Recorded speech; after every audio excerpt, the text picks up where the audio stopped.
Hello प्यारे बच्चों, स्वागत है आप सभी का हमारे यूट्यूब चैनल टीचर्स अड्डा एमपी पर। और आज आपकी पर्यावरण कक्षा 4 की क्लास होने वाली है, क्लास नंबर 170, जो हमारी कक्षा 4 पर्यावरण की आज की लास्ट क्लास है। क्योंकि हमारा सप्ताह 30 चल रहा है, जिसका ये आवधिक आकलन है तीसरा। तो आज हमारी बुक समाप्त हो जाएगी। इसके बाद आप आ जाओगे एग्ज़ाम देने के बाद कक्षा 5 में।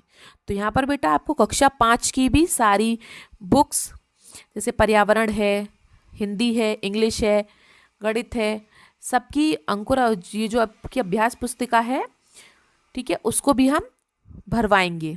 जैसे हमने आपकी कक्षा 4 में सहायता की थी, उसी प्रकार हम आपकी सहायता कक्षा 5 में भी करेंगे। ठीक है, तो इसी चैनल पर हमारे साथ बने रहें आगे तक अपनी जब तक आप कक्षा 5 में आ जाएं तब तक। उसके बाद भी कक्षा 6 है, 7 है, 8 है। ठीक है, चलिए तो सब बच्चे अपनी अपनी अभ्यास पुस्तिका निकालिए जल्दी, और मेरे साथ साथ अपनी अभ्यास पुस्तिका को भरिए। उससे पहले जो बच्चे हमारे चैनल पर नए हैं या जिन्होंने अभी तक हमारे चैनल को सब्सक्राइब नहीं किया है, तो बेटा जल्दी से सब्सक्राइब कर लें, जिससे कि हमारे आने वाले सारे वीडियोस आप तक पहुंच सकें। तो सप्ताह 30 का दिवस 3, ये बेटा हमारा मौखिक आकलन है। मौखिक मतलब इसमें कुछ भी लिखना नहीं है, सिर्फ ऐसे एक दूसरे के साथ बातें करनी है, समझना है, समझाना है। प्रश्न 1, नंदिता सीमा के साथ सुबह 4 बजे नल पर पानी भरने क्यों जाती थी? क्योंकि बेटा वहाँ सिर्फ 4 बजे ही पानी आता था, उसके बाद फिर पूरे दिन पानी नहीं आता था। ये कहानी में आपने पढ़ा था। ठीक है, दूसरा प्रश्न, जो लोग चल नहीं पाते आप उनकी मदद किस प्रकार करेंगे? ये क्वेश्चन आप मुझे कमेंट बॉक्स में बताएंगे, क्योंकि ये क्वेश्चन मैं आपको बहुत बार करा चुकी हूँ। ठीक है, चलिए, आबू धाबी में कौन सा फल प्रसिद्ध है? तो बेटा आबू धाबी में खजूर बहुत प्रसिद्ध है। ठीक है, प्रश्न 4, आपने किन किन अवसरों पर कई लोगों के साथ खाना खाया है? तो बेटा जहाँ पर बहुत सारे लोग खाना खाते हैं एक साथ, तो ऐसे कौन कौन से अवसर होते हैं? जैसे किसी की शादी हो, या किसी की बर्थडे पार्टी हो, ठीक है, या त्योहार होते हैं काफ़ी ऐसे, जहाँ पर हम बहुत सारे लोगों के साथ मिलके खाना खाते हैं। ठीक है, चलिए प्रश्न 5 देखते हैं। दिए गए अनुच्छेद को पढ़िए और प्रश्नों के उत्तर दीजिए। मैं गर्मियों के छुट्टी में अपने नानी के घर गई थी। वहाँ पर मैंने आम, जामुन, इमली, पीपल और बरगद के पेड़ देखे। वहाँ पर एक तालाब भी था जिसका पानी बहुत मीठा था। तो प्रश्न में पूछ रहा है बेटा, दिए गए अनुच्छेद में आए पेड़ों के नाम बताइए जिनके फलों को हम खाते हैं।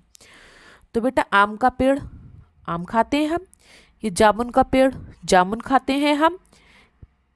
और बस ये 2 ही पेड़ हैं, क्योंकि पीपल और बरगद थोड़ी ना खाएंगे हम। इसने फल ही तो पूछा है। इमली, इमली भी खा सकते हैं। ठीक है, दूसरे प्रश्न में पूछा कहाँ का पानी मीठा था? बेटा तालाब का पानी मीठा था। ठीक है, चलिए प्रश्न 6, पहेलियां आ गई। तो चलिए, पहेली तो हमने बहुत अच्छे से याद की थी, है ना? देखिए, मैं तीखे स्वाद वाली हूँ, मीठे और नमकीन दोनों में डाली जाती हूँ। तो बेटा मीठे और नमकीन दोनों में क्या डाली जाती है? काली मिर्च। ठीक है, दूसरा, हरे रंग के जीरे जैसी। कैसी हूं मैं? हरे रंग की हूं, लेकिन जीरे के जैसी हूं, ऐसी छोटी सी। ठीक हाजमा रखती हूँ, खाने के बाद मुझको खाते मैं मुंह का स्वाद बढ़ाती हूँ। तो ये क्या है बेटा? सौंफ। खाने के बाद खाते हैं ना सौंफ को काफी लोग। चलिए, तो दोनों पहेलियों के बारे में आपको पता चल गया। अब हमारा आ गया दिवस 4, और उसके हम अति लघु उत्तरीय प्रश्न करेंगे। पहले सही विकल्प चुनकर लिखिए। तो प्रश्न 1 पढ़ते हैं, पानी को शुद्ध करने के लिए क्या करना चाहिए? शुद्ध मतलब साफ रखने के लिए क्या करना चाहिए? मटका खुला रखना चाहिए? नहीं। पानी में नमक मिलाना चाहिए? नहीं। पानी का बर्तन बदल देना चाहिए? नहीं। पानी को उबालकर छानना चाहिए, ये सही है। पानी को हम शुद्ध कैसे करेंगे? पानी को उबालकर उसे छानकर। ठीक है, दूसरा प्रश्न देखते हैं। जो व्यक्ति धागों से कपड़ा बुनता है उसे क्या कहते हैं? लोहार? नहीं। लोहार तो बेटा लोहे के औजार बनाता है। बढ़ई? बढ़ई तो लकड़ी का सामान बनाता है, सोफा वगैरह। कुम्हार, कुम्हार मिट्टी का काम करता है, मिट्टी के बर्तन बनाता है। तो धागों से कपड़ा कौन बुनता है? बुनकर, उन्हें हम क्या कहते हैं? बुनकर। ठीक है, चलिए प्रश्न 3 पर चलते हैं। जल मार्ग से सुरक्षा प्रदान करने वाली सेना। तो बेटा थल सेना मतलब जो धरती पर रहकर हमारी सुरक्षा करती है जमीन पर।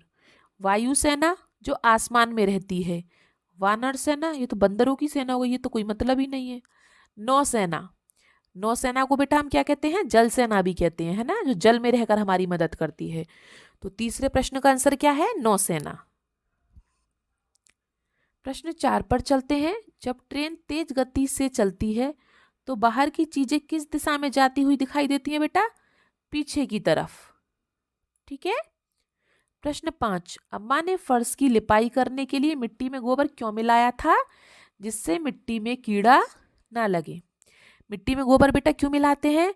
मिट्टी में गोबर मिलाने से क्या होता है? मिट्टी में कीड़ा नहीं लगता। प्रश्न 6, पिल्लू मामी की जगह आप होते तो क्या करते? पिल्लू मामी ने ईमानदारी दिखाई थी, है ना, तो अगर हम उनकी जगह होते तो हम भी ईमानदारी दिखाते। ठीक है, चलिए लघु प्रश्न पर चलते हैं। प्रश्न 7, बीज के अंकुरण के लिए क्या क्या आवश्यक है? हमने बीज बोया तो बेटा उसके लिए क्या क्या चाहिए हमको? उसे पानी भी चाहिए, उसे ऑक्सीजन भी चाहिए, उसे सूर्य का प्रकाश भी चाहिए, अच्छी मिट्टी भी चाहिए, उसको उसको उपयुक्त तापमान भी चाहिए, तभी तो वो बीज बड़ा होगा। ठीक है, चलिए प्रश्न 8 देखते हैं। नीचे दिए गए पक्षियों के घोंसले बनाने के स्थान एवं घोंसला बनाने में उपयोग की गई चीजों के नाम। कबूतर, तो बेटा कबूतर कहाँ रहता है? पुराने मकान में।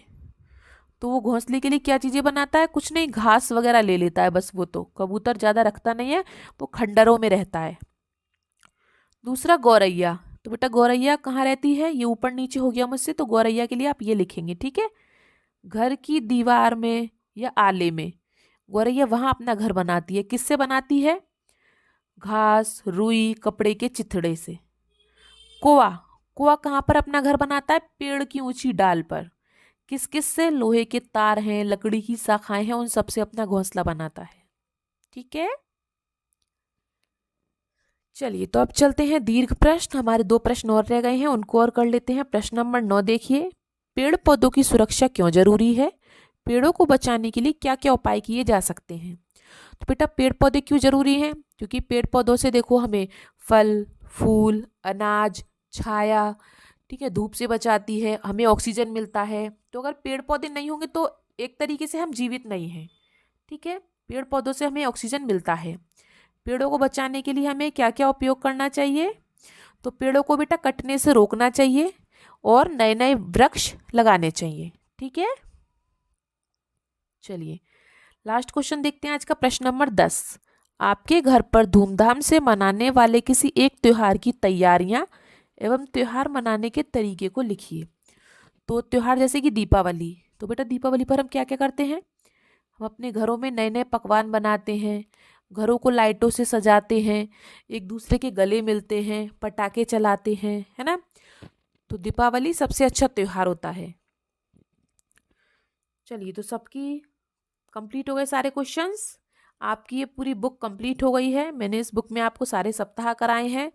तो आपको कैसी लगी वीडियो कमेंट बॉक्स में ज़रूर बताएं। वीडियो को लाइक भी करें, अपने दोस्तों के साथ शेयर भी करें और सब्सक्राइब करना ना भूलें। अब हम मिलेंगे आपसे कक्षा 5 के ईवीएस में।